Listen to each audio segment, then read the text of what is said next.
Imagine a scene that challenges your understanding of faith, justice, and perseverance. A man loses absolutely everything in a single day: his children, his wealth, and his social status. Soon after, he is struck by a devastating disease that covers his body with sores. His friends, who came to comfort him, turn into accusers. His own wife suggests that he curse God and die. Amidst all this devastation, this man holds on to his integrity and faith, even as he deeply questions the meaning of his suffering. This is not a fictional story. It is the real-life drama of Job, a narrative that has intrigued philosophers, theologians, and ordinary people for millennia, raising fundamental questions about the purpose of suffering, the nature of faith, and the limits of human understanding of divine ways. In its 42 chapters, the Book of Job takes us on an extraordinary journey that challenges our conceptions of justice, presents profound philosophical debates, and culminates in a transformative encounter with the divine. Our story begins in a land called Uz, a region believed by scholars to have been east of Israel, near ancient Edom. It was an area known for its agricultural wealth and important trade routes, where caravans regularly passed through carrying valuable goods. In this place lived a man named Job, who, as shown in chapter 1, verse 1, was a man of integrity and uprightness, who feared God and turned away from evil. This description was not merely praise, but a powerful testimony to his exceptional character in an era where idolatry and injustice were common. Job's wealth was truly extraordinary. In Job chapter 1, verses 2 and 3, the Bible presents an impressive inventory of his possessions. He had 7 sons and 3 daughters.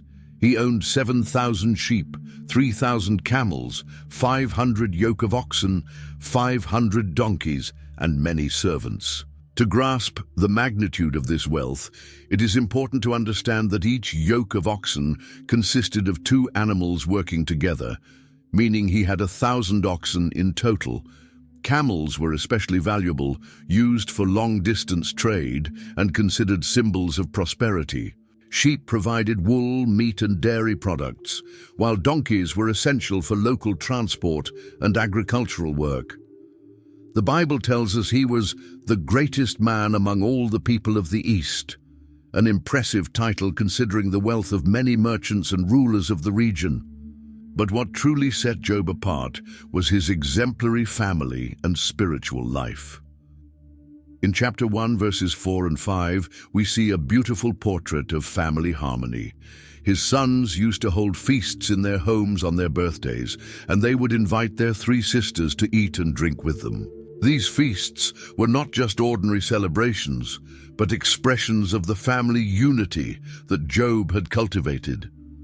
As a devoted father and a man who feared God, he went beyond simply approving these gatherings. The Bible tells us, early in the morning, he would sacrifice a burnt offering for each of them, thinking, "Perhaps my children have sinned and cursed God in their hearts." This regular practice demonstrated not only his concern for the spiritual well-being of his children, but also his deep understanding of God's holiness and the importance of family intercession. The narrative takes a dramatic turn when, as described in chapter 1, verse 6, a heavenly assembly occurs. One day the angels came to present themselves before the Lord, and Satan also came with them. This extraordinary scene offers us a glimpse into the spiritual realm, where celestial beings stand before God's throne. During this assembly, it is God himself who draws attention to Job's faithfulness. In verse 8, God declares with approval, "Have you considered my servant Job? There is no one on earth like him. He is blameless and upright, a man who fears God and shuns evil." This divine statement provokes a cynical response from Satan, who questions the true nature of Job's faith. In verses 9 to 11, he presents an argument that still resonates today. Does Job fear God for nothing? Satan replied, "Have you not put a hedge around him and his household and everything he has? You have blessed the work of his hands so that his flocks and herds are spread throughout the land. But stretch out your hand and strike everything he has, and he will surely curse you to your face. This accusation implies that Job's faith was purely self-serving, based on the blessings he received.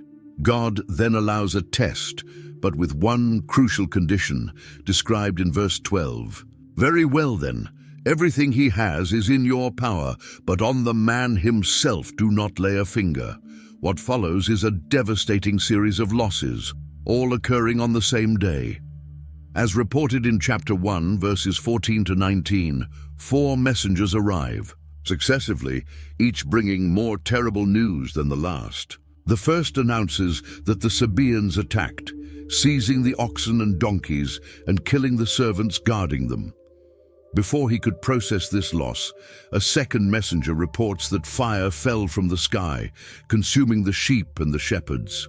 The third brings news that the Chaldeans in 3 bands raided and took all the camels, killing more servants. Finally, the most devastating news arrives. A powerful windstorm struck the house where his children were feasting, collapsing it and killing them all. Job's reaction to this series of tragedies is one of the most memorable moments in the Bible. In verse 20 we read, "At this, Job got up and tore his robe and shaved his head. Then he fell to the ground in worship." Each of these actions was a cultural expression of profound mourning. But what is extraordinary is that, in the midst of his extreme grief, Job worships God. His words, recorded in verses 21 and 22, have become an eternal testimony of true faith. "Naked I came from my mother's womb, and naked I will depart. The Lord gave, and the Lord has taken away. Blessed be the name of the Lord." But the trials did not end there. In chapter 2, a second heavenly assembly takes place, where Satan, dissatisfied with the outcome of the first test, argues that Job only maintained his faith because his health was preserved. Skin for skin. Yes, all that a man has, he will give for his life. But stretch out your hand now and touch his bone and his flesh, and he will surely curse you to your face. With new divine permission, but with the command to spare his life, Satan afflicts Job with painful sores from head to toe. 2. Job's physical suffering is vividly described. In chapter 2, verse 8, we read, "Job took a piece of broken pottery to scrape himself with, and he sat among the ashes." This powerful image portrays his miserable condition, sitting in ashes, a symbol of mourning and affliction, using a shard of pottery to scratch his painful sores. Even his wife, witnessing his torment, succumbs to despair. In verse 9 she says, "Do you still hold fast to your integrity? Curse God and die." But even at this moment, Job retains his wisdom and faith, replying in verse 10, "You speak as one of the foolish women speaks. Shall we indeed accept good from God, and shall we not accept adversity?" At this point, Job's 3 friends, Eliphaz the Temanite, Bildad the Shuhite, and Zophar the Naamathite, arrive to comfort him. Their initial reaction, described in chapter 2, verse 13, is deeply moving. They sat down with him on the ground for 7 days and 7 nights. No one said a word to him, because they saw how great his suffering was. This initial silence was an appropriate expression of empathy for such profound grief. However, after these 7 days in chapter 3, Job finally breaks the silence with a heart-wrenching lament. He curses the day of his birth, wishing he had never come into existence. "May the day of my birth perish, and the night that said, 'A boy is conceived.'" This deep lament reveals the intensity of his anguish, though it still does not constitute a sin against God. Beginning in chapter 4, the dialogues with his friends commence, starting with Eliphaz. His message, though well-intentioned, reflects a simplistic theology of cause and effect. He suggests that Job's suffering must be the result of some sin, based on the belief that God always rewards the righteous and immediately punishes the wicked. In chapters 5 and 6, we see the first debate between Job and Eliphaz, where Job, defends his integrity, and expresses frustration with the shallow comfort he is receiving. After hearing Eliphaz's harsh words, Job continues his response with a deeply moving description of the human condition. In chapter 7, verses 1 to 3, he uses a powerful comparison that everyone could understand. Does not man have hard service on earth? Are not his days like those of a hired laborer? Like a slave longing for the shade, or a hired worker waiting for his wages, so I have been allotted months of futility, and nights of misery have been assigned to me. This analogy of a laborer was especially meaningful in a society where hard physical labor was the reality for most people. Job's suffering intensifies, especially during the long hours of the night, as he describes agonizingly in chapter 7, verses 3 and 4. When I lie down, I say, when shall I arise? But the night is long, and I am full of tossing till the dawn. Anyone who has experienced sleepless nights can relate to this description, but in Job's case, it is worsened by his terrible physical condition. In verse 5, he vividly depicts his state.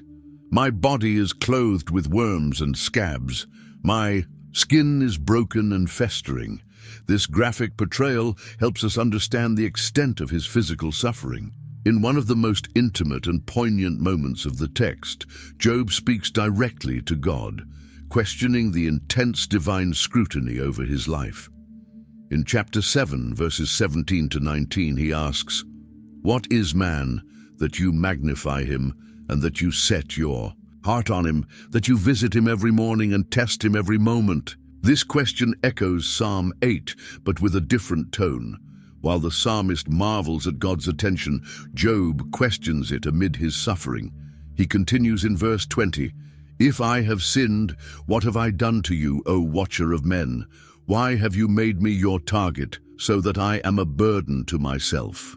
Bildad the Shuhite's response is swift, beginning his speech with a sharp rebuke. In chapter 8, verse 2, he asks, How long will you say such things? Your words are a blustering wind. Bildad represents traditional wisdom in its most rigid form. He bases his arguments on the authority of past generations, as we see in chapter 8, verses 8 and 9. Ask the former generations and find out what their ancestors learned, for we were born only yesterday and know nothing, and our days on earth are but a shadow.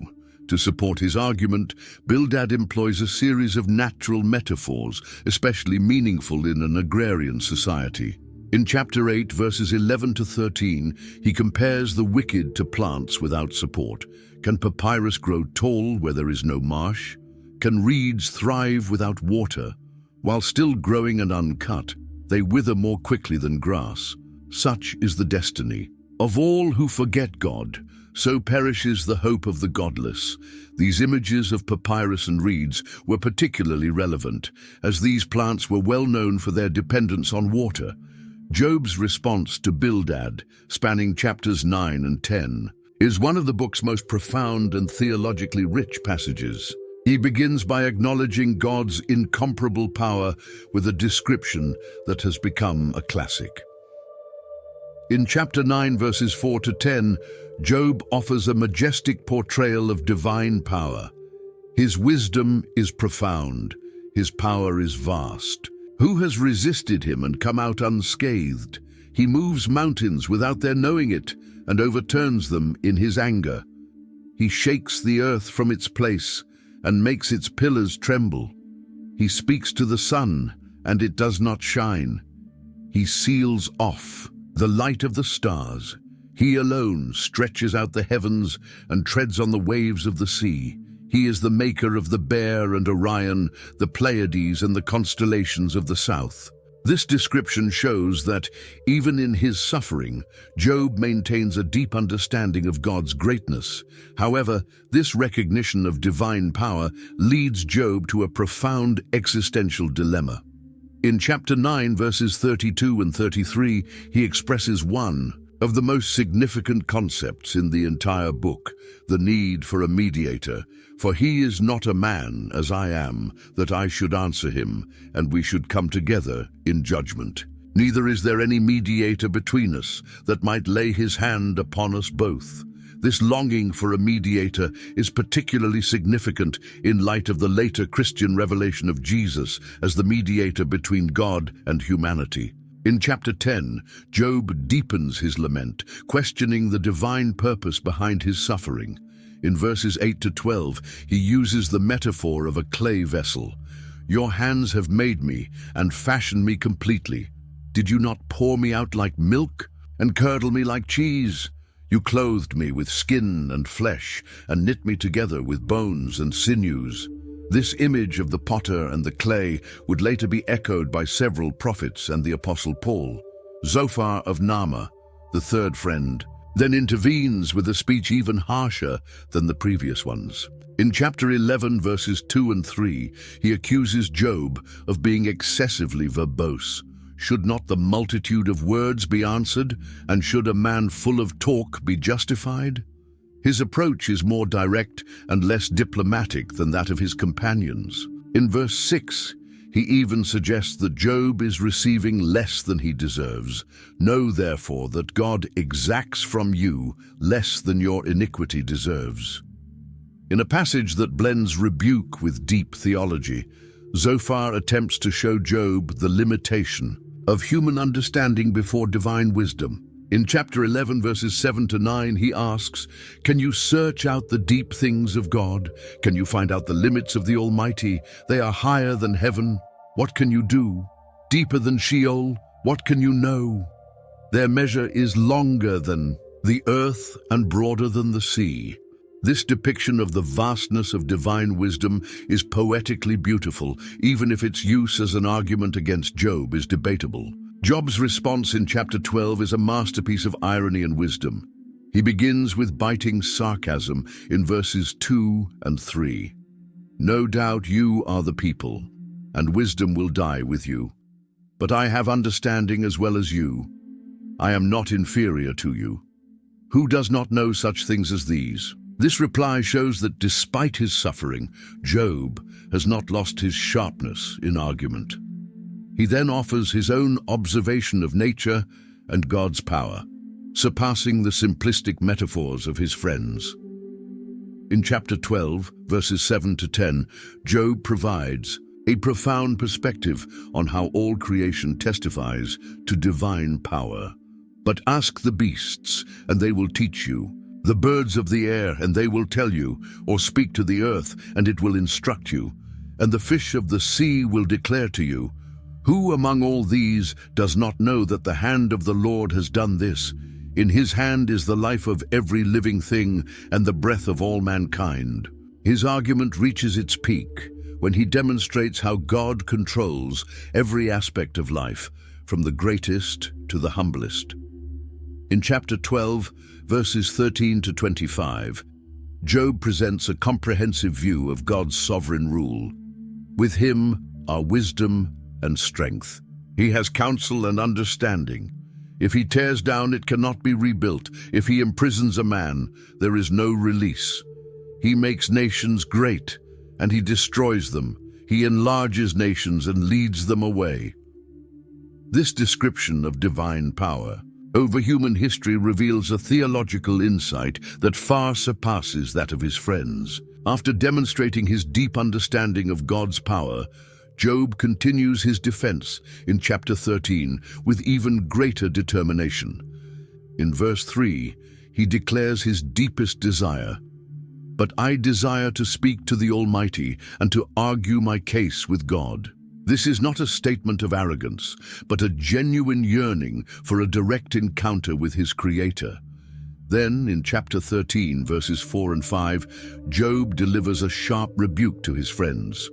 "But you forgers of lies, you are all worthless physicians. Oh, that you would be completely silent, that would be your wisdom." The expression, "worthless physicians," is particularly striking, suggesting that their attempts at spiritual healing are as useless as those of an incompetent doctor facing a serious illness. His courage before divine judgment is revealed in chapter 13, verses 15 and 16, in one of the book's most memorable declarations. Though he slay me, yet will I trust in him. But I will defend my ways before him.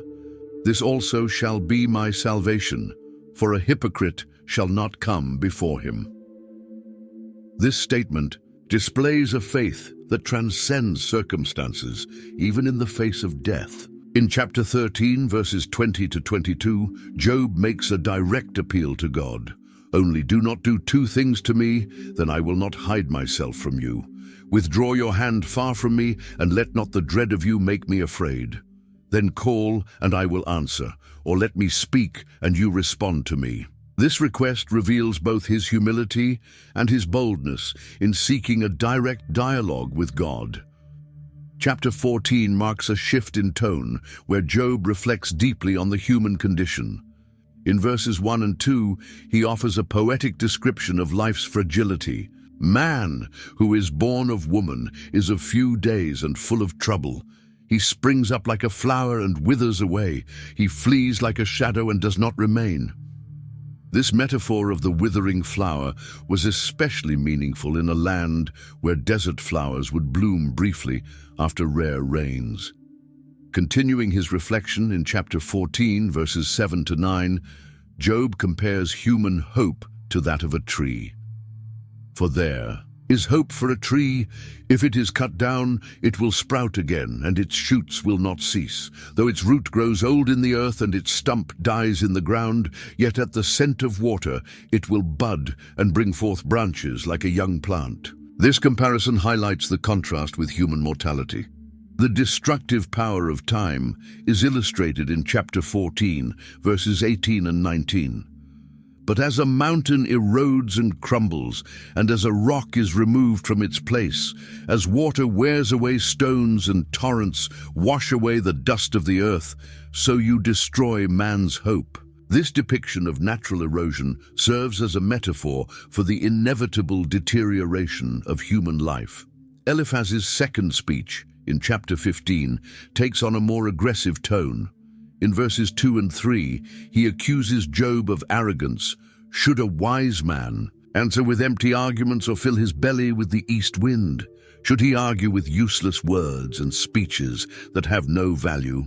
The mention of the east wind is significant, as it was known for its destructive effect in the region. Eliphaz appeals to the wisdom of the ancients in chapter 15, verses 17 and 18. Listen to me, and I will explain to you. Let me tell you what I have seen, what wise men have declared, hiding nothing received from their ancestors. He then delivers an extended description of the fate of the wicked, implying that Job's suffering must result from sin. In chapter 15, verses 20 to 24, Eliphaz describes the torment of the wicked. All his days, the wicked man suffers torment, the ruthless man through all the years stored up for him. Terrifying sounds fill his ears. When all seems well, marauders attack him. He despairs of escaping the darkness. He is marked for the sword. He wanders about for food, asking, "Where is it?" He knows the day of darkness is at hand. Job's response in chapters 16 and 17 is both emotional and theological. In chapter 16, verses 2 and 3, he replies with irony, "I have heard many things like these. You are miserable comforters, all of you. Will your long-winded speeches never end?" The phrase "miserable comforters" has become proverbial for those whose attempts at consolation only deepen the sufferer's pain. Job then offers a vivid description of his perception of divine action against him. In chapter 16, verses 12 to 14, "I was at ease, but he shattered me. He seized me by the neck and crushed me. He has made me his target. His archers surround me. Without pity, he pierces my kidneys and spills my gall on the ground. Again and again he bursts upon me. He rushes at me like a warrior." Despite this agonizing description, Job maintains his hope in a heavenly witness. In chapter 16, verses 19 and 20, he declares, Even now my witness is in heaven, my advocate is on high, my intercessor is my friend as my eyes pour out tears to God. In chapter 17, Job continues to express his anguish but retains his integrity. In verses 8 and 9 he observes, "The upright are appalled at this, the innocent are aroused against the ungodly. Nevertheless, the righteous will hold to their ways, and those with clean hands will grow stronger." Bildad returns to the debate in chapter 18 with a particularly harsh discourse. His indignation at Job's defiance is evident from the outset. In chapter 18, verses 2 and 3, he asks, "When will you end these speeches? Be sensible, and then we can talk. Why are we regarded as cattle and considered stupid in your sight?" Bildad then provides a frightening portrayal of the fate of the wicked. In chapter 18, verses 5 and 6, he begins, "The lamp of a wicked man is snuffed out. The flame of his fire stops burning. The light in his tent becomes dark. The lamp beside him goes out."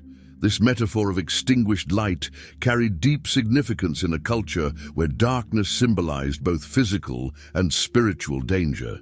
Bildad continues by describing the traps awaiting the wicked.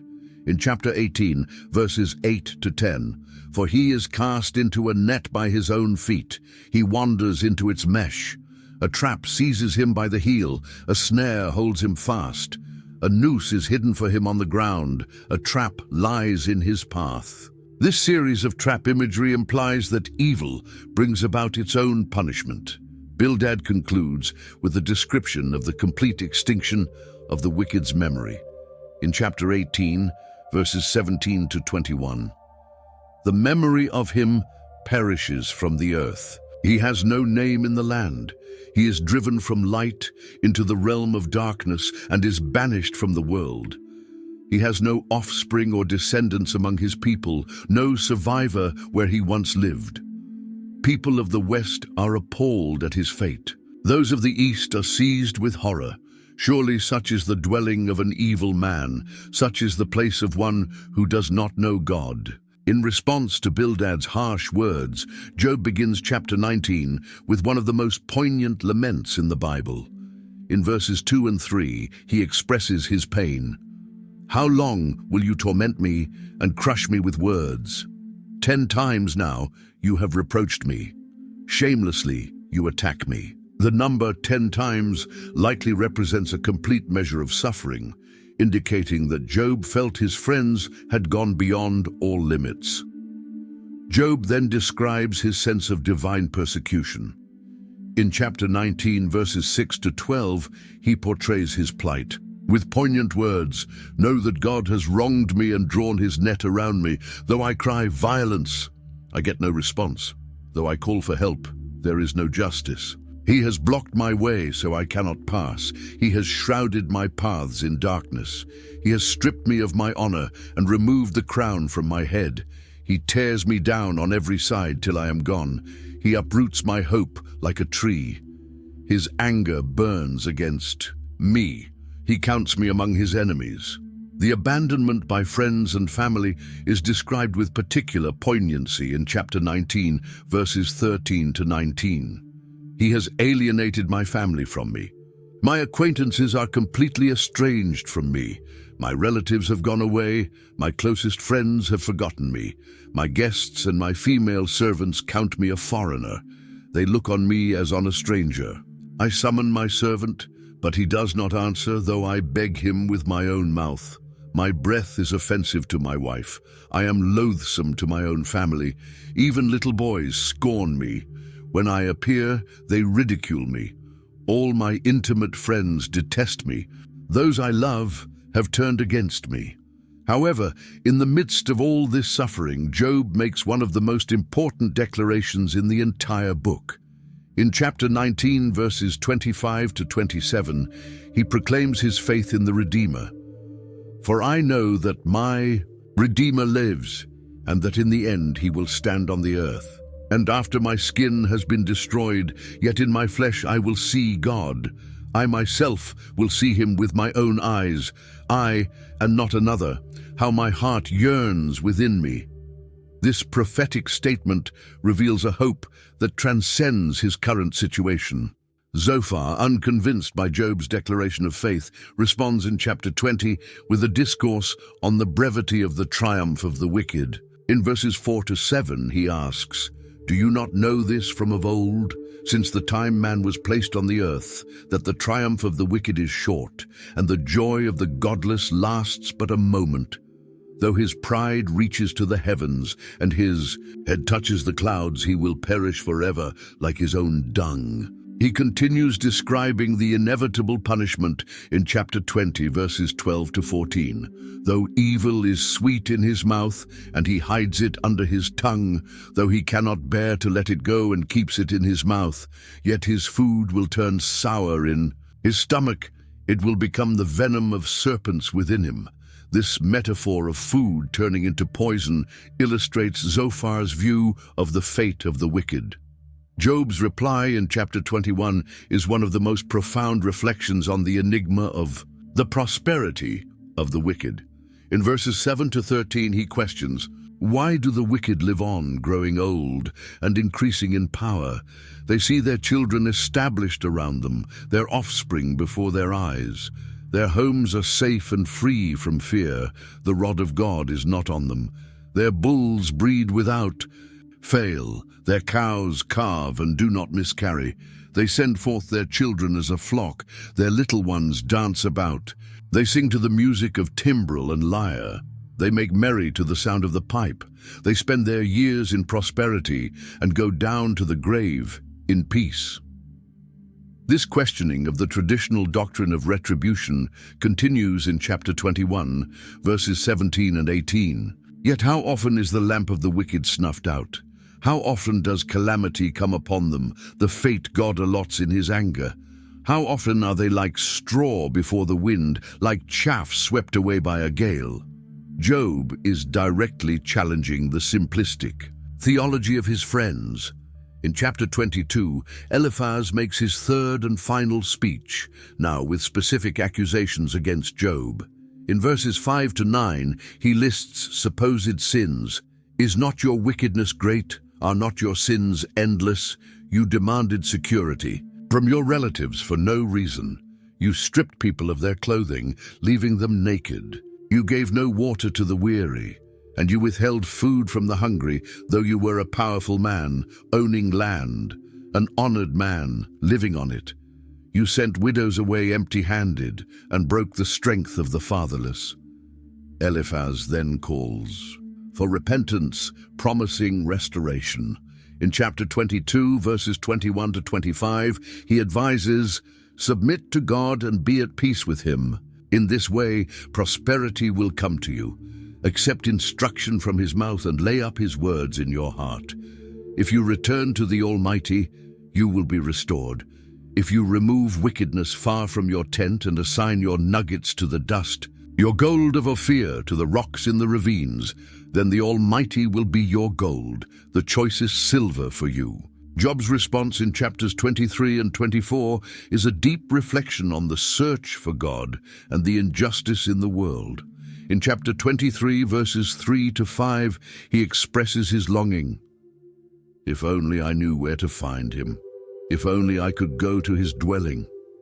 I would state my case before him and fill my mouth with arguments. I would find out what he would answer me and consider what he would say to me." His confidence in his own integrity remains unshaken. In chapter 23, verses 10 to 12, Job declares, "But he knows the way that I take. When he has tested me, I will come forth as gold. My feet have closely followed his steps. I have kept to his way without turning aside. I have not departed from the commands of his lips. I have treasured the words of his mouth more than my daily bread." In chapter 24, Job exposes the social injustice he observes in the world. In verses 2 to 4, he describes, "There are those who move boundary stones. They seize flocks and pasture them. They drive away the orphan's donkey and take the widow's ox in pledge.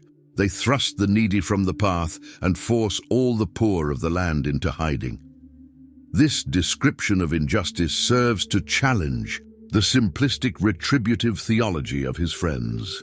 Job concludes by observing the apparent triumph of evil in the world. In chapter 24, verses 22 to 24, he reflects, "But God drags away the mighty by his power. Though they become established, they have no assurance of life. He may let them rest in a feeling of security, but his eyes are on their ways. For a little while they are exalted, and then they are gone. They are brought low and gathered up like all others. They are cut off like heads of grain." Chapter 25 begins with Bildad's final speech, which is notably brief compared to his previous. In verse 2, he proclaims the greatness of God. Dominion and awe belong to God. He establishes order in the heights of heaven. This declaration sets the tone for his final speech, focusing on the absolute supremacy of God. Bildad then questions how any human can be righteous before God. In chapter 25, verses 4 to 6, he asks, "How then can a mortal be righteous before God? How can one born of woman be pure? If even the moon is not bright and the stars are not pure in his eyes, how much less a mortal who is but a maggot, a human being who is only a worm?" This comparison of humans to worms before divine majesty is one of the most vivid descriptions of human insignificance in the entire Bible.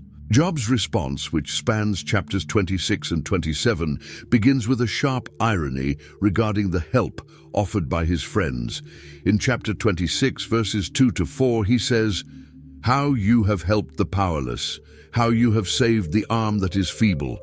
What advice you have offered to one without wisdom, and what great insight you have displayed. Who has helped you utter these words, and whose spirit spoke from your mouth?" This sarcastic response shows that Job was unimpressed with his friend's attempts to instruct him. Then, Job presents his own description of divine power, surpassing Bildad's in depth and poetic beauty. In chapter 26, verses 7 to 14, he offers one of the most striking depictions of God's creative power. He stretches out the north over the empty space and hangs the earth upon nothing. He binds up the waters in his thick clouds, and the cloud is not torn under them. He covers the face of his throne and spreads his cloud upon it. He has drawn a circle on the face of the waters at the boundary of light and darkness.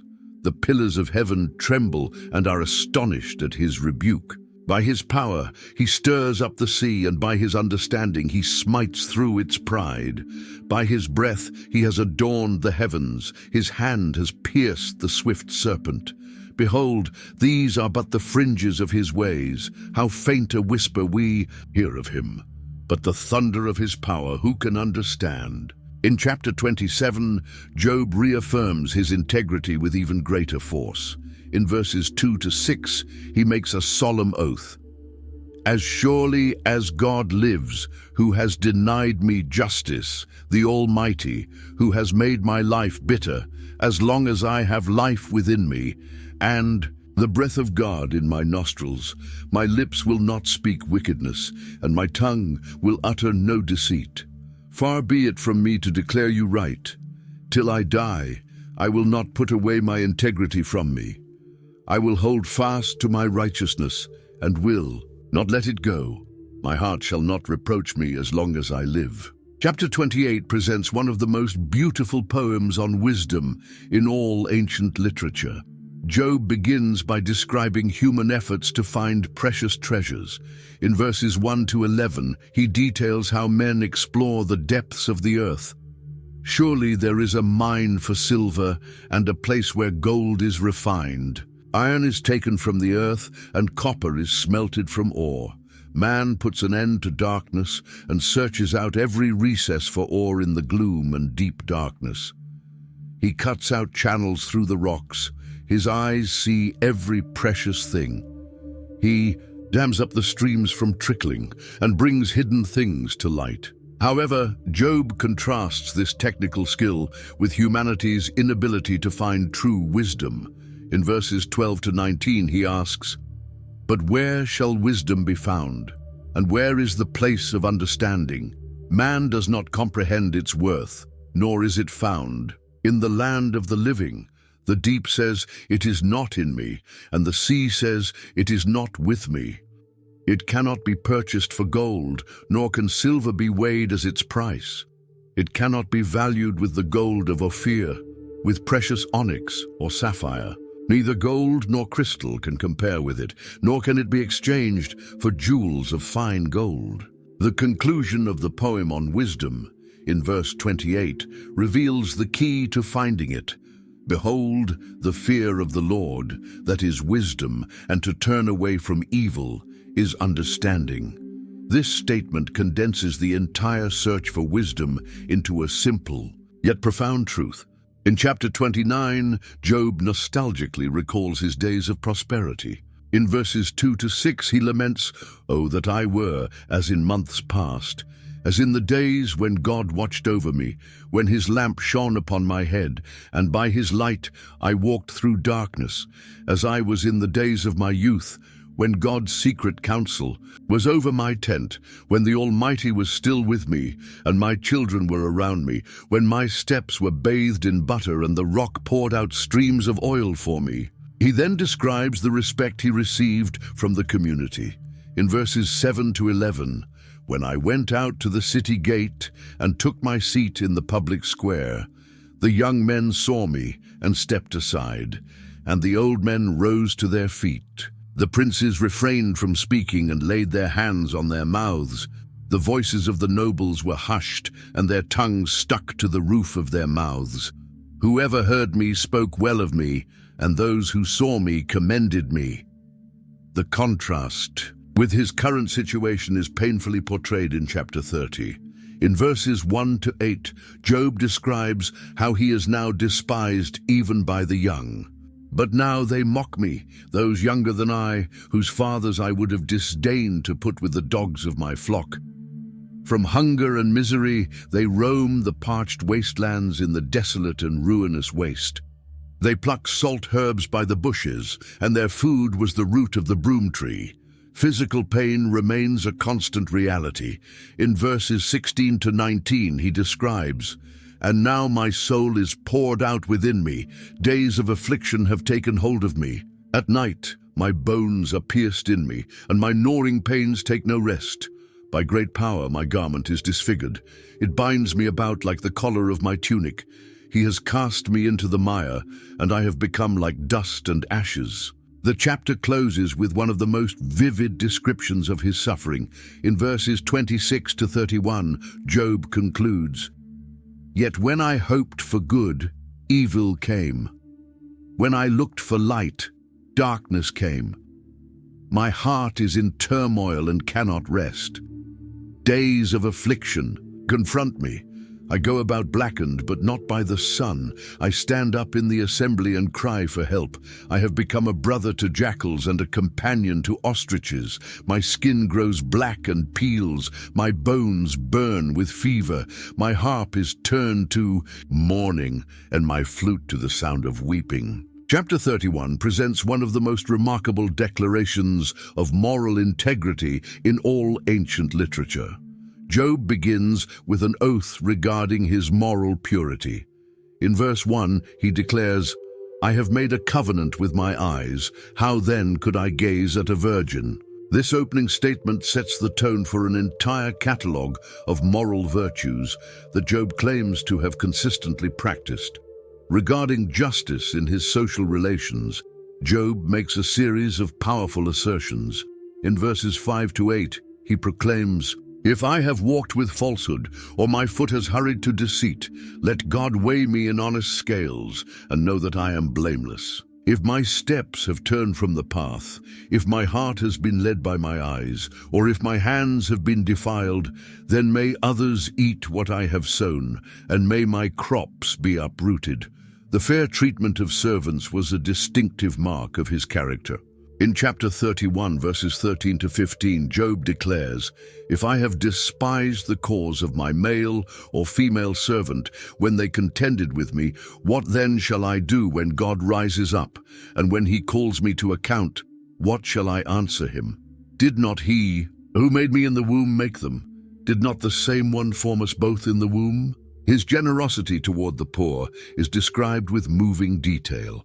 In chapter 31, verses 16 to 23, "If I have denied the desires of the poor, or caused the eyes of the widow to fail, or if I have eaten my morsel by myself, and the fatherless has not eaten of it, if I have seen anyone perish for lack of clothing, or any poor person without covering, then let my shoulder fall from its socket, and my arm be broken from its bone." Integrity in business and his relationship with wealth are also addressed. In chapter 31, verses 24 to 28, Job rejects the idolatry of riches. "If I have put my trust in gold, or said to pure gold, 'You are my security,' if I have rejoiced because my wealth was great, and because my hand had gained much, this also would be an iniquity deserving of judgment, for I would have denied God above." Chapter 32 marks a dramatic shift in the narrative with the introduction of a new character, Elihu. In verse 2, we are introduced to him. "Then the wrath of Elihu, the son of Barachel the Buzite, of the family of Ram, was aroused against Job. His wrath was aroused because he justified himself rather than God." Elihu explains his initial hesitation to speak due to his youth. In chapter 32, verses 6 and 7, "I am young in years, and you are very old. Therefore I was afraid, and dared not declare my opinion to you. I said, 'Age should speak, and a multitude of years should teach wisdom.'" However, he argues that wisdom is not exclusive to the elderly. In verses 8 and 9, "But there is a spirit in man, and the breath of the Almighty gives him understanding. Great men are not always wise, nor do the aged always understand justice." Elihu expresses his compulsion to speak in verses 18 to 20, "For I am full of words, the spirit within me compels me. Indeed, my belly is like wine that has no vent. It is ready to burst like new wineskins. I must speak that I may find relief. I must open my lips and answer." In chapter 33, Elihu begins his first speech with a declaration of sincerity. In verses 2 and 3, he says, "Behold, now I open my mouth, my tongue speaks in my mouth. My words come from my upright heart, my lips speak knowledge sincerely." He then presents his view on how God communicates with men. In chapter 33, verses 14 to 18, "For God may speak in one way or in another, yet man does not perceive it. In a dream, in a vision of the night, when deep sleep falls upon men while they slumber on their beds, then he opens the ears of men and seals their instruction, in order to turn man from his deed and conceal pride from man. He keeps back his soul from the pit and his life from perishing by the sword." The purpose of suffering is explained in verses 19 to 22. "Man is also chastened with pain on his bed, and with strong pain in many of his bones, so that his life abhors bread, and his soul the choicest food. His flesh wastes away from sight, and his bones stick out which once were not seen. Yes, his soul draws near the pit, and his life to the destroyers." In chapter 34, Elihu examines Job's words and defends God's justice. In verses 10 to 12, he declares, "Far be it from God to do wickedness, and from the Almighty to commit iniquity. For he repays man according to his work, and makes man to find a reward according to his way. Surely God will never do wickedly, nor will the Almighty pervert justice." The impossibility of divine injustice is central to his argument. In chapter 34, verses 21 to 24, "For his eyes are on the ways of man, and he sees all his steps. There is no darkness nor shadow of death where the workers of iniquity may hide themselves. For he need not further consider a man that he should go before God in judgment. He breaks in pieces mighty men without inquiry and sets others in their place." In chapters 35 and 36, Elihu develops his third speech, addressing personal justice and God's apparent silence. In chapter 35, verses 2 and 3, he questions Job. "Do you think this is right? My righteousness is more than God's? For you say, what advantage will it be to you? What profit shall I have, more than if I had sinned? He explains that God's silence has a purpose. In chapter 35, verses 9 to 13, because of the multitude of oppressions they cry out. They cry out because of the arm of the mighty. But no one says, where is God my Maker, who gives songs in the night, who teaches us more than the beasts of the earth and makes us wiser than the birds of heaven? There they cry out, but he does not answer because of the pride of evil men. In chapter 36, Elihu elaborates on the purpose of affliction and the greatness of God. In verses 15 to 16 he explains, he delivers the poor in their affliction and opens their ears in oppression. Indeed, he would have brought you out of dire distress into a broad place where there is no restraint, and what is set on your table would be full of richness. His message culminates with a description of God's greatness in nature. In chapter 36, verses 26 to 33, behold, God is great, and we do not know him, nor can the number of his years be discovered. For he draws up drops of water, which distill as rain from the mist, which the clouds drop down and pour abundantly. On man, indeed, can anyone understand the spreading of clouds, the thunder from his canopy? In chapter 37, the narrative reaches a dramatic moment that prepares for God's direct manifestation. Through Elihu, we are presented with a vivid depiction of an approaching storm, used as a metaphor for divine power. In verse 2, he begins, with words that build anticipation. Hear attentively the thunder of his voice and the rumbling that comes from his mouth. This is no ordinary storm, but a herald of the divine presence. The greatness of the storm is described in detail in verses 3 to 5 of chapter 37. Under the whole heaven he lets it loose, and his lightning to the ends of the earth. After it his voice roars, he thunders with his majestic voice, and he does not hold back the flashes when his voice is heard. God thunders wondrously with his voice. He does great things that we cannot comprehend. Every natural element is presented as a manifestation of divine power, creating an atmosphere of reverence and awe. God's power in nature is further elaborated in verses 6 to 13. For he says to the snow, fall on the earth, and to the rain shower, be a mighty downpour.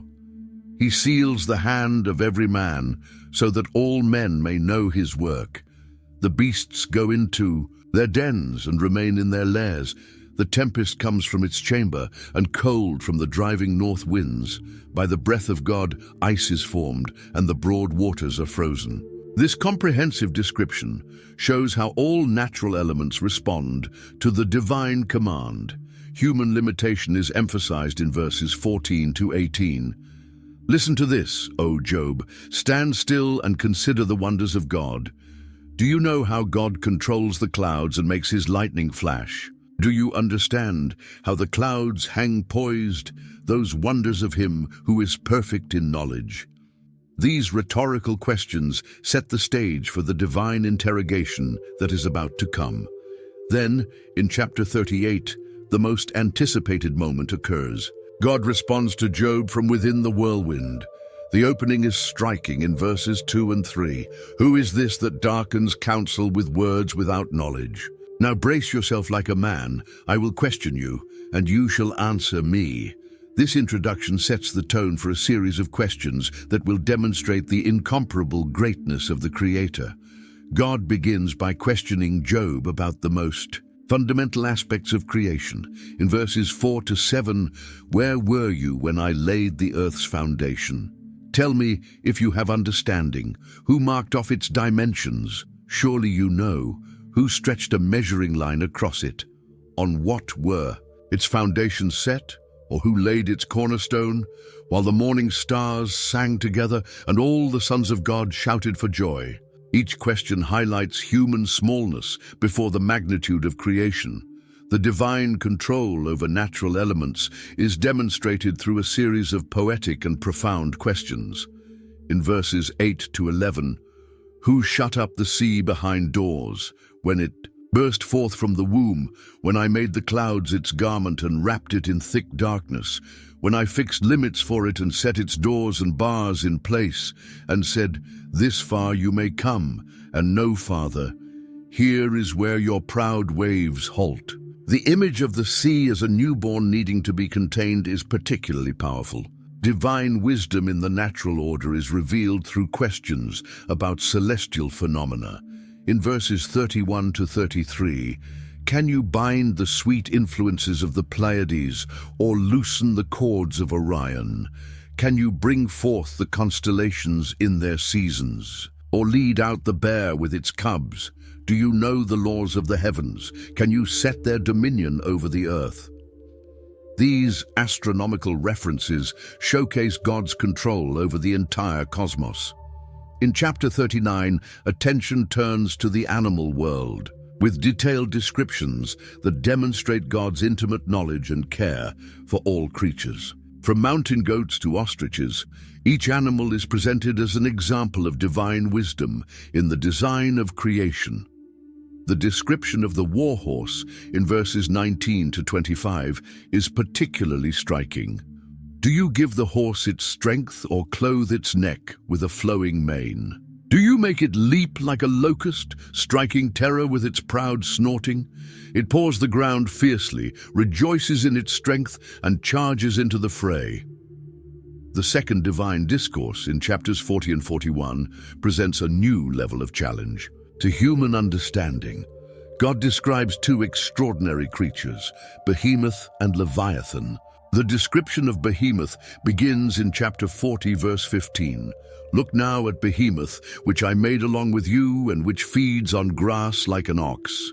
Its incomparable strength is detailed.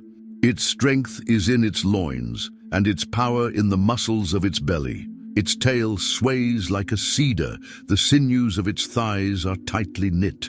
Leviathan, described in chapter 41, is presented as the pinnacle of God's creative power. Its description spans an entire chapter, showcasing its invincibility. Can you pull in Leviathan with a fishhook or tie down its tongue with a rope? Can you put a cord through its nose or pierce its jaw with a hook? The description continues with vivid details about its scales, strength, and majesty, culminating with the declaration that it is king over all the children of pride. Job's final response, in chapter 42, verses 1 to 6, marks a profound transformation. In his understanding, I know that you can do all things, and that no purpose of yours can be thwarted. You asked, who is this who obscures counsel without knowledge? Surely I spoke of things I did not understand, things too wonderful for me to know. You said, listen now, and I will speak. I will question you, and you shall answer me. My ears had heard of you, but now my eyes have seen you. Therefore I despise myself and repent in dust and ashes. This confession reveals a fundamental shift in Job's perspective, from someone questioning God to someone who sees him in his true majesty.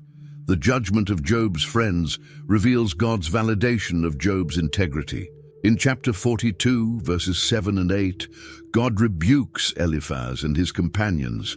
My anger burns against you and your two friends, because you have not spoken the truth about me, as my servant Job has. So now take 7 bulls and 7 rams, and go to my servant Job, and offer a burnt offering for yourselves. My servant Job will pray for you, and I will accept his prayer and not deal with you according to your folly. They are instructed to offer significant sacrifices, 7 bulls and 7 rams, and to ask Job to intercede for them, a remarkable reversal of roles that demonstrates how God honors those who remain faithful. The restoration of Job is described in the final verses of the book, showing how God rewards his faithfulness. In chapter 42, verse 10, the Lord restored Job's fortunes when he prayed for his friends, and the Lord gave him twice as much as he had before. The detail that this happened while Job was praying for his friends is significant, highlighting how the blessing came through an act of forgiveness and intercession. The material restoration is remarkable. 14,000 sheep, 6,000 camels, 1,000 yoke of oxen, and 1,000 donkeys, exactly double what he had before. His family is also restored, with 7 sons and 3 daughters, described as the most beautiful women in the land. In chapter 42, verses 13 to 15, he also had 7 sons and 3 daughters. The first daughter he named Jemimah, the second Keziah, and the third Keren-Happuch. Nowhere in all the land were there found women as beautiful as Job's daughters, and their father granted them an inheritance along with their brothers. The fact that they received an inheritance alongside their brothers was uncommon for that time, and reflects Job's generosity and sense of justice. The book ends on a note of fulfillment and completeness.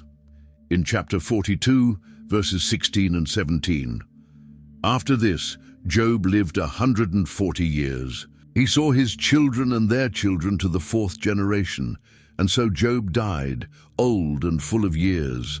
This conclusion highlights not only Job's material restoration, but also a life blessed in every aspect: longevity, descendants, respect, and above all, a deeper understanding of God. The story of Job teaches us timeless lessons about faith, perseverance, and the greatness of God. We see how a man, even in the midst of the deepest suffering, maintained his integrity and was rewarded not only with material restoration, but with a deeper understanding of who God is. If you connected with this extraordinary story, were touched by Job's perseverance, or learned something new about how to face difficult times in life, share this video with someone you believe needs to hear this message. Subscribe to our channel for more content, exploring the profound and transformative truths of biblical stories. Turn on the notification bell so you don't miss any of our upcoming videos on inspiring characters from the Bible. And remember, just as Job discovered that God was in control, even in the darkest moments, we too can trust that He has a greater purpose for our lives, even when we cannot see it. See you in the next video.